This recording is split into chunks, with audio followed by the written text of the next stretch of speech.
নমস্কার, শুভ সন্ধ্যা। শান্তন টিভির পর্দায় রয়েছে আমি দীপান্বিতা। চোখ রাখবো বিস্তারিত সংবাদে। সারা দেশের সাথে আগামী ৪ জুন ঘোষণা হবে ত্রিপুরার রাজ্যের ২টি লোকসভা আসনের ফলাফল। পশ্চিম ত্রিপুরা আসনে সিংহভাগ বিধানসভা কেন্দ্রের ভোট গণনা কেন্দ্র হল উমাকান্ত একাডেমি। ইতিমধ্যে উমাকান্ত একাডেমির নিরাপত্তা ব্যবস্থা বিশেষ গুরুত্ব দিয়ে চলছে পশ্চিম ত্রিপুরা আসনের রিটার্নিং অফিসার ডক্টর বিশাল কুমার। শনিবার দুপুরে তিনি গণনা কেন্দ্রের প্রস্তুতি খতিয়ে দেখতে যান, কথা বলেন সেখানকার নিরাপত্তা কর্মীদের সাথে। পরবর্তী সময় সংবাদ মাধ্যমের মুখোমুখি হয়ে নিরাপত্তার বিষয়ে তিনি বলেন, গণনা কেন্দ্রের বাইরে ত্রিস্তরীয় নিরাপত্তার ব্যবস্থা থাকবে, পাশাপাশি সিসি ক্যামেরার ব্যবস্থা রাখা হবে। গণনা কেন্দ্রের দায়িত্বে থাকা কর্মীদের এবং মাইক্রো অবজারভারদের ইতিমধ্যে প্রশিক্ষণ দেওয়ার কাজ শুরু হয়ে গেছে। পশ্চিম ত্রিপুরা আসনের গণনা কেন্দ্র রয়েছে আগরতলা, গোমতী জেলা, সিপাহীজলা এবং দক্ষিণ ত্রিপুরা জেলায়। সবগুলি গণনা কেন্দ্রে নিরাপত্তার ব্যবস্থা থাকবে। যারা এই আইন লঙ্ঘন করার চেষ্টা করবে তাদের বিরুদ্ধে কঠোর ব্যবস্থা নেওয়া হবে বলে জানান রিটার্নিং অফিসার। सभी लोकसभा कॉन्स्टिट्यूंसीज में काउंटिंग होगी, उसके लिए जो भी स्ट्रांग रूम में हमारी प्रिपरेशन है रिगार्डिंग काउंटिंग हॉल, जिसमें सिक्योरिटी फोर्सेस के साथ जो हमारा कोऑर्डिनेशन है, सीसीटीवी कैमरे का जो प्रबंध है वो सब कंप्लीट हो गए हैं। इसके साथ साथ जो भी काउंटिंग एजेंट्स हैं पॉलिटिकल पार्टी को दिए हुए जाने वाले, वो पॉलिटिकल पार्टीज़ के साथ भी हमारी बात हो गई। वो भी अपने काउंटिंग एजेंट्स को ट्रेनिंग दे रहे हैं, उनके नाम भी हमें धीरे धीरे उनकी तरफ से हमें मिल रहे हैं। साथ साथ काउंटिंग सुपरवाइज़र, जो काउंटिंग असिस्टेंट, जो हमारे अपने कर्मचारी होते हैं, इनकी भी ट्रेनिंग सभी सब डिविजन्स में कंप्लीट हो गई है। और जो माइक्रो ऑब्जर्वर हैं उनकी भी ट्रेनिंग कंप्लीट हो गई है। और अभी जिस हिसाब से हमारी प्रिपरेशन होनी चाहिए उस हिसाब से चल रही है। और हम उम्मीद करते हैं कि 4 तारीख का जो काउंटिंग है वो ভোর ৪টা নাগাদ বন দপ্তরের কর্মীরা এসে ভেঙে দিল উদ্বাস্তুদের কয়েকটি তাঁবু। ঘটনা পানিসাগর মহকুমাধীন পেকুছড়া ভিলেজের ৩ নং ওয়ার্ড এলাকায়। প্রতিবাদে রুখে দাঁড়ালো উদ্বাস্তুরা। এদিকে এক সপ্তাহ ধরে বসবাসের বাসস্থানের লড়াই করে শনিবার সকালে বন দপ্তর নিয়ন্ত্রণ রেখা অর্থাৎ বেড়া ভেঙে জঙ্গলে পৌঁছায় পানীয় জল। গত শনিবার থেকে পানিসাগর মহকুমাধীন পেকুছড়া ভিলেজের ৩ নম্বর ওয়ার্ডের উদ্বাস্তুরা প্রবেশ করেছিল। ৮৩ পরিবার এখানে কাঞ্চনপুরের জয়শ্রী, লালজুড়ি, বড়হলদি, সুভাষনগর ও দজদা থেকে প্রবেশ করেছিল। এখন এদের দাবি জোরালো হয়ে উঠেছে। আমরা বাঙালি থেকে শুরু করে কমিউনিস্ট নেতারা এলাকা পরিদর্শন করেন। বন দপ্তরের উচ্চ আধিকারিক পরিদর্শন করে মুখ্যমন্ত্রীর কাছে রিপোর্ট করেছেন বলে খবর। এমনকি মুখ্যমন্ত্রীর দরবারেও মানবিক আবেদন জানানো হয় তাদের জীবন রক্ষার্থে। বন দপ্তরের পক্ষ থেকে তাদেরকে বের করে দেওয়ার জন্য বেড়া দেওয়ার পরিকল্পনা গ্রহণ করা হয়েছিল। শনিবার বন দপ্তর থেকে যে বেড়া দেওয়া হয়েছে সেই বেড়া ভেঙে পানীয় জল প্রবেশ করানো হলো গ্রামবাসীদের পক্ষ থেকে। তারা সবাই উদ্বাস্তু। শুক্রবার বন দপ্তরের পক্ষ থেকে তাদের ২-৩টি তাঁবুকে ভেঙে দেওয়া হয়েছে বলে অভিযোগ করেছে অস্থায়ী উদ্বাস্তুরা। তারা একটা সুনির্দিষ্ট সমাধান চেয়ে বসে আছে মুখ্যমন্ত্রীর দিকে। তারা বাংলা ভাষাভাষীর মানুষ হলেও তাদেরকে অন্ন, বস্ত্র, বাসস্থান দেওয়ার যে সরকারি নিয়ম তা থেকে যাতে তাদের একান্ত দাবি বঞ্চিত না হয় সেদিকে তাকিয়ে রয়েছে উদ্বাস্তুরা। কত পরিবার আছে এখন ৪০ পরিবার মানে বর্তমানে আছে, কালকে রাত্রে আর বাকি পরিবার কই গেছে? বাকিরা হয়তো একজন করে আইছে, বাড়িতে যাইব জিনিসপত্র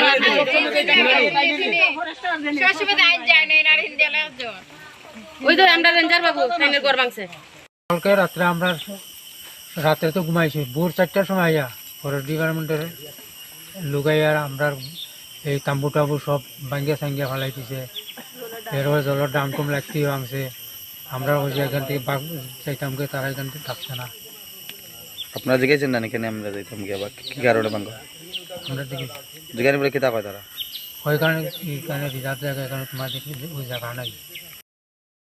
শান্তন টিভি। পুলিশের বিরুদ্ধে তোল্লা আদায়ের অভিযোগ তুলে বাইখোড়ায় উত্তপ্ত। শেষ পর্যন্ত থানা থেকে সে পরিস্থিতি নিয়ন্ত্রণে আনে। পুলিশের এসএসআই এর বিরুদ্ধে ক্ষুব্ধ হয়ে পথ অবরোধ করল কৃষকরা। ঘটনার বিবরণে জানা যায়, বাইখুড়া থানার জুলুমবাজ পুলিশ অফিসার চন্দ্রকেতু ত্রিপুরা প্রতিনিয়ত নানা অজুহাতে নিজের পকেট ভারী করার লক্ষ্যে লোকজনদের হয়রানি করে বলে অভিযোগ। বিগত দিনেও চন্দ্রকেতুকে সুরাপান করে বিভিন্ন গানের মঞ্চে গান গাইতে দেখা গেছে। বাইখুড়া থানায় চন্দ্রকেতুর একমাত্র কাজ অর্থ আদায় করা। কোনো প্রকার অপরাধমূলক কাজ দমনে চন্দ্রকেতুকে দেখা যায়নি। চন্দ্রকেতুর বিভিন্ন কাজের জন্য তাকে রেশমুখ থানায় বদলি করা হয়েছিল। বর্তমান সময়ে চন্দ্রকেতুর তাণ্ডব চলছে বাইখোড়া এলাকায়। চন্দ্রকেতুর তাণ্ডব থেকে ছাড় পাচ্ছে না কৃষক থেকে সাধারণ লোকজন। শনিবার বাইখোড়া সাপ্তাহিক বাজারে আগত কৃষকরা চন্দ্রকেতুর দ্বারা হেনস্থা হয়ে পথ অবরোধে বসে। জানা যায়, কৃষকরা তাদের উৎপাদিত কৃষিজ ফসল বাজারজাত করার জন্য অটো বা অন্যান্য গাড়ি করে নিয়ে আসার সময় চন্দ্রকেতু সবজি বাজারে বসে গাড়ি থেকে চাঁদা আদায় শুরু করে। বিগত দিনেও এইভাবে চন্দ্রকেতু তাণ্ডব চালায় বলে অভিযোগ।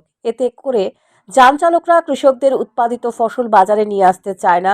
যান চালকরা চন্দ্রকেতুর জন্য কৃষকরা সঠিকভাবে উৎপাদিত ফসল বাজারজাত করতে না পারায় সকলে ক্ষতির সম্মুখীন হচ্ছে। অবশেষে শনিবার কৃষকরা চন্দ্রকেতু ত্রিপুরার উপর ক্ষুব্ধ হয়ে বাইখোড়ায় জাতীয় সড়ক অবরোধ করে। অবরোধের খবর পেয়ে ঘটনাস্থলে উত্তেজিত হয় বাইখোড়া থানার ওসি বিষ্ণুচন্দ্র দাস। তিনি কৃষকদের আশ্বস্ত করেন চন্দ্রকেতুর বিরুদ্ধে সঠিক পদক্ষেপ গ্রহণ করবে। বিক্ষোভকারীদের দাবি অভিযুক্ত পুলিশ অফিসারকে এখান থেকে বদলি করে দেওয়ার জন্য। করি ফসল ফলাই ফলানোর পরে আমরা সকালবেলা ভোরে 4টার দিকে রাত্রে যাই মাঠ থেকে ফসলটা কালেকশন করে বাজারের দিকে রওনা দিই। ওই সময় এটা রওনা দেওয়ার পরে আমাদের এখানে থানার যে ওসি কেতুবাবু তিনি মালটা রাস্তার মধ্যে আটকা দেওয়ানোর পরে প্রায় দীর্ঘ 2 ঘন্টার সময় অফিসার আটকাইছে। কেতুবাবু কি করছে তাই বলছেন যে এটা গাড়ি ওভারলোড আছে, যারা কৃষকরা মাল আনছে তাদের মালটা এখান থেকে নিতে না আটকা দিচ্ছে। ওই সময় এরকম কয়টা গাড়ি আটকাইছে? এরকম প্রায় 20 থেকে 25টা গাড়ি আটকা দিচ্ছে। একটু জরিমানা করা হয়েছে? জরিমানা নয়, এটা আটকাইছে বাজারের যে নির্দিষ্ট ফাইন মানির কোনো কাগজ দেওয়া হয়েছে না।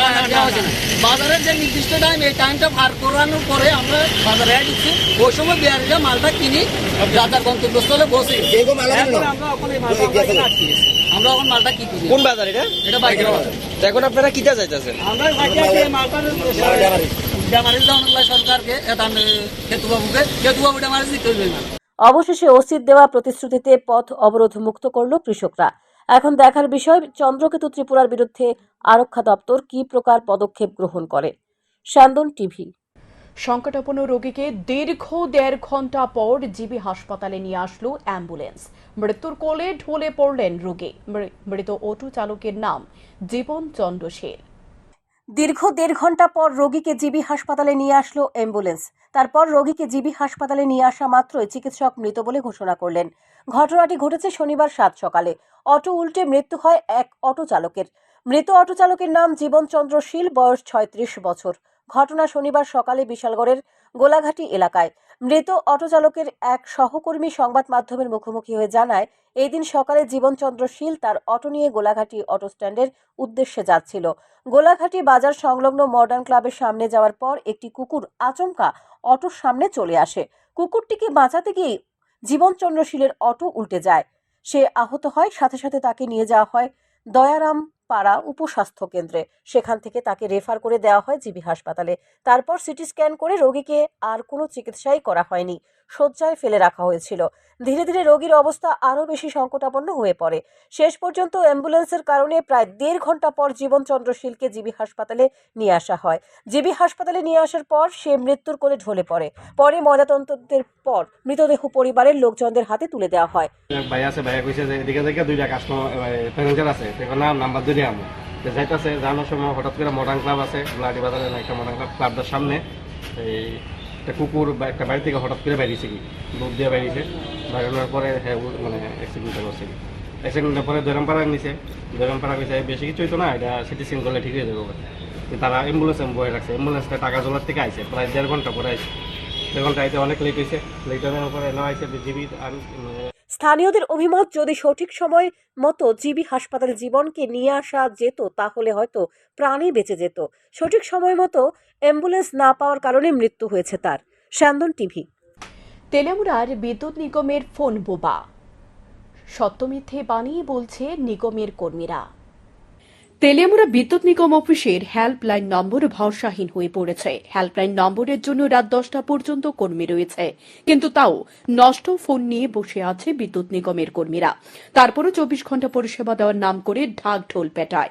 তেলিয়ামুড়াবাসীর দীর্ঘদিনের এমন অভিযোগের পর সংবাদ মাধ্যমের কর্মীরা যখন বিদ্যুৎ নিগম অফিসে গেলে শাক দিয়ে মাছ ঢাকার চেষ্টা করলেন বিদ্যুৎ নিগমের কর্মী দেবাশিস রায়।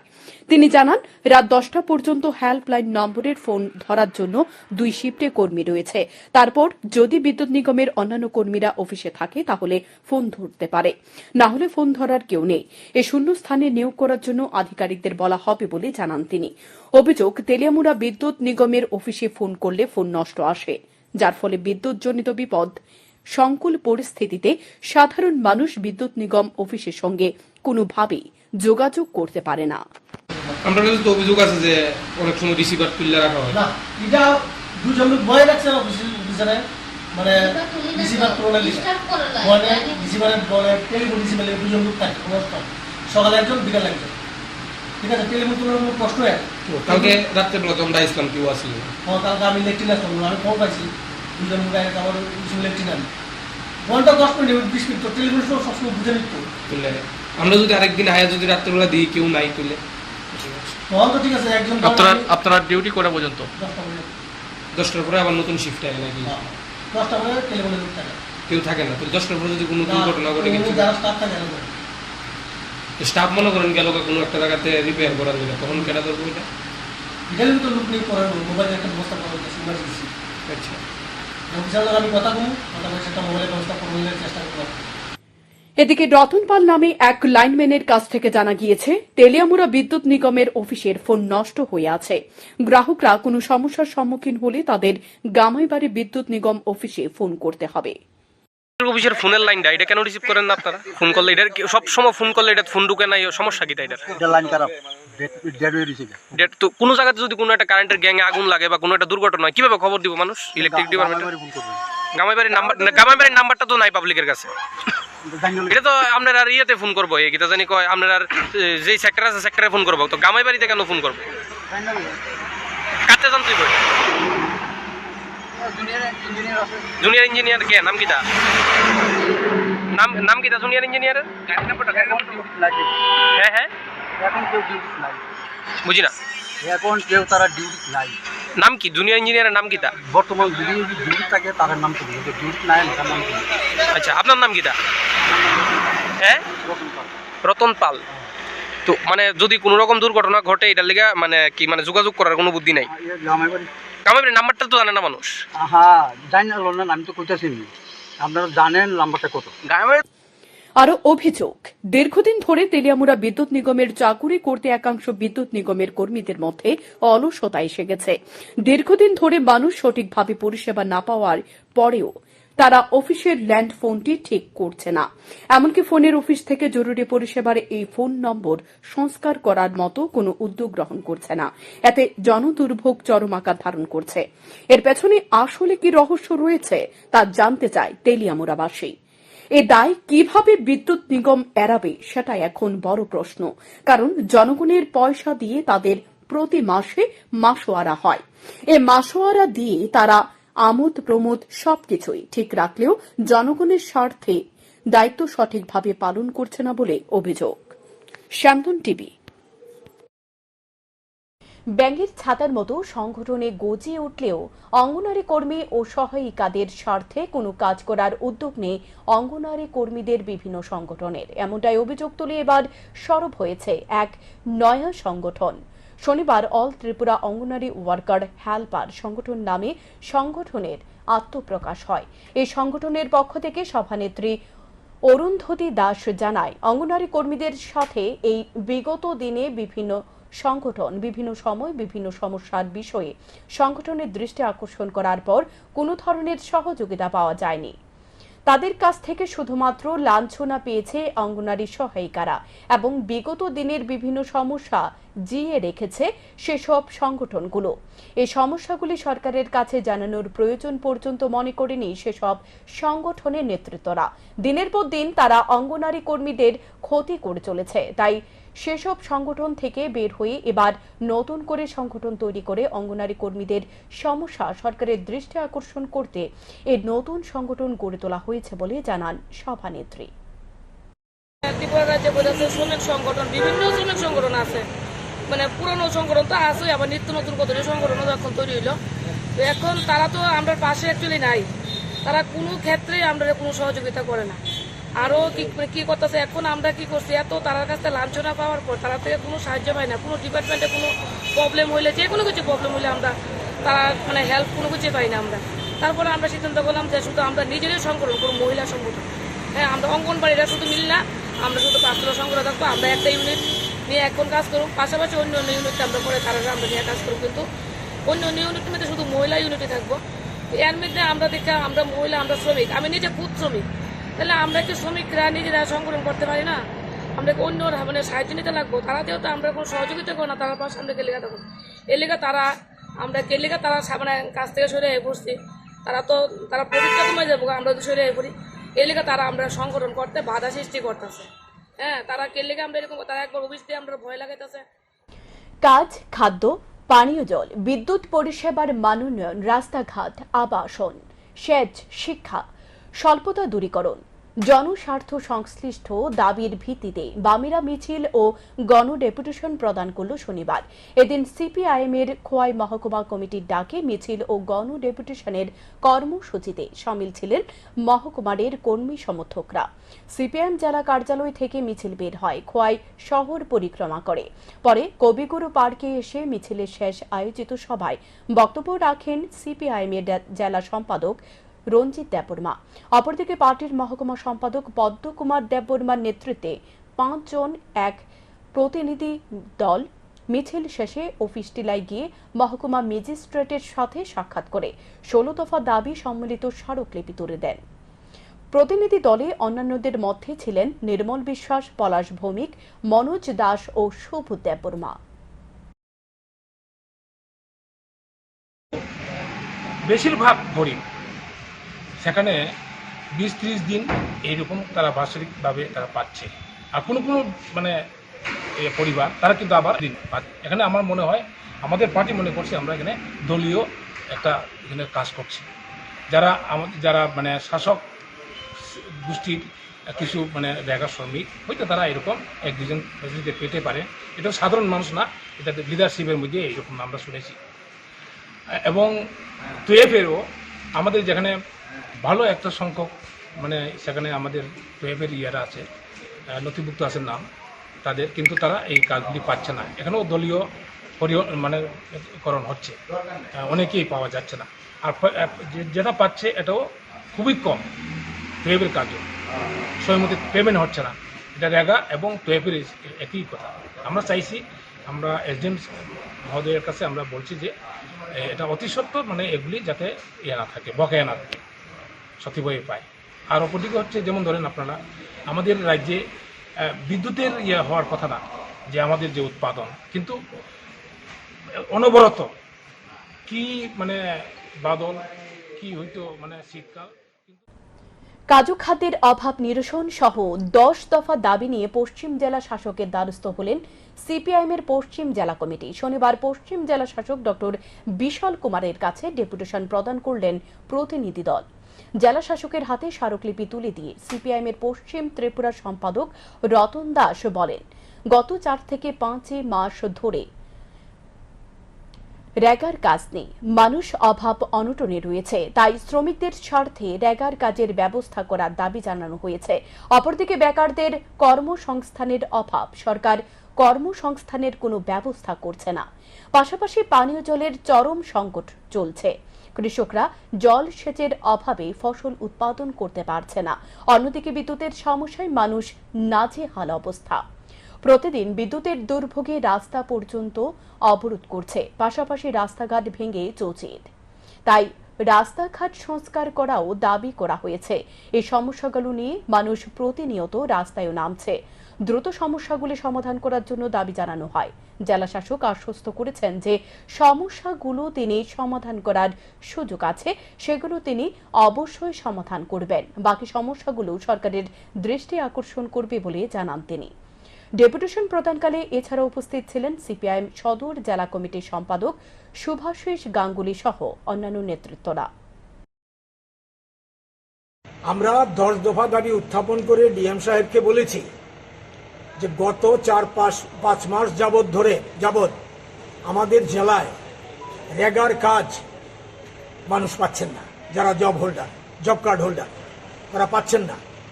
চরম দারিদ্র্য বিরাজ করছে, টুয়েপের কাজ নেই, একটা ভয়ঙ্কর অবস্থা।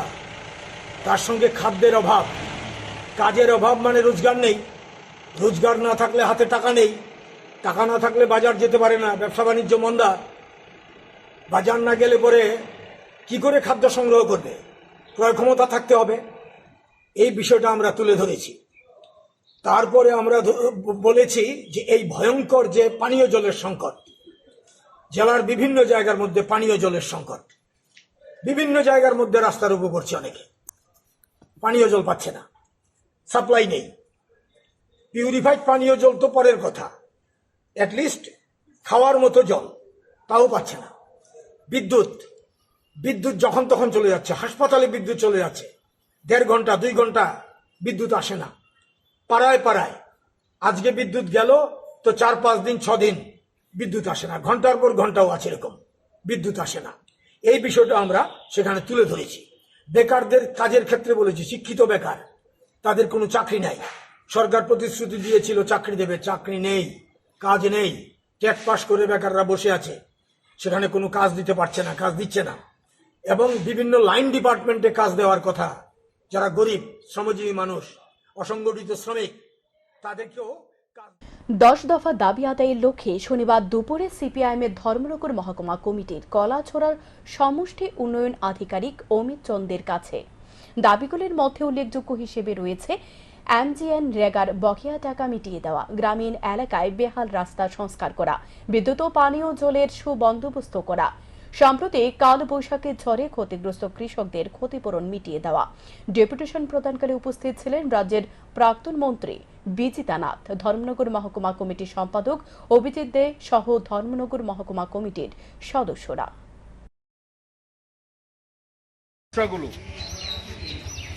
বিশেষ করে গ্রামীণ এলাকায় বসবাসকারী মানুষ রেগা প্রকল্পের কাজ পাওয়া এবং তাদের বকেয়া মজুরি, গ্রামীণ রাস্তাঘাট তার ভেঙে পড়া, যোগাযোগ ব্যবস্থার মেরামত এবং সংস্কার, বিদ্যুৎ এবং পানীয় জলের ব্যবস্থা করা, জলসেচ এবং সাম্প্রতিক ঝড় বাদলে ক্ষতিগ্রস্ত কৃষকদের সাহায্য এবং ক্ষতিপূরণ দেওয়া ইত্যাদি বিষয়ে এই ব্লক এলাকার 10 দফা দাবির ভিত্তিতে আজকে আমরা কালাছড়া ব্লকের বিডিও সাহেবের সঙ্গে এই স্মারকলিপি আপনাদের পক্ষ থেকে আমরা তুলে দিয়েছি।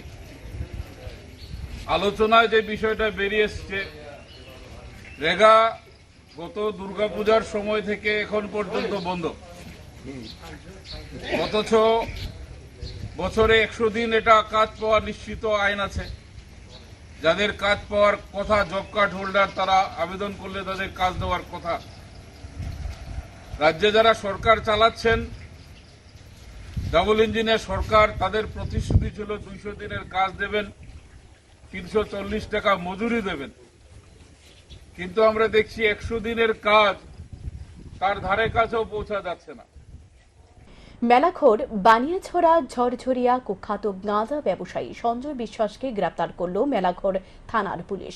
গোপন খবরের ভিত্তিতে মেলাঘর থানার পুলিশ ডিসিএম সহ হানা দেয় মেলাঘরের বানিয়াছড়ার গাঁজা ব্যবসায়ী সঞ্জয় বিশ্বাসের বাড়িতে। পুলিশের কাছে গোপন সূত্রের খবর ছিল গাঁজা ব্যবসায়ী সঞ্জয় বিশ্বাসের বাড়িতে প্রচুর পরিমাণে গাঁজা মজুত রয়েছে। পুলিশ অভিযান চালিয়ে তার বাড়ি থেকে 33 কেজি গাঁজা সহ আটক করে তার বিরুদ্ধে সুনির্দিষ্ট ধারায় মামলা এনে তদন্ত শুরু করেছে পুলিশ। আমরা একটা গোপন খবরের ভিত্তিতে ঝরঝরিয়া বানিয়াছড়া এলাকায় সঞ্জয় বিশ্বাসের বাড়ি থেকে প্রায় 33 কেজি শুকনো গাঁজা উদ্ধার করি এবং ওনাকে বাড়ি থেকে অ্যারেস্ট করি এবং এই মামলায় একটা এনডিপিএস কেস রেজিস্টার করা হয়। আগে থেকে কি ইনফরমেশন ছিল আপনাদের কাছে? হ্যাঁ, আমাদের কাছে আগে থেকে ইনফরমেশন ছিল ওনার বাড়িতে প্রচুর পরিমাণ গাঁজা মজুত করে রাখা আছে। এখনকার মতো সংবাদ এ পর্যন্তই। চোখ রাখুন স্যান্দন টিভির পর্দায়। নমস্কার।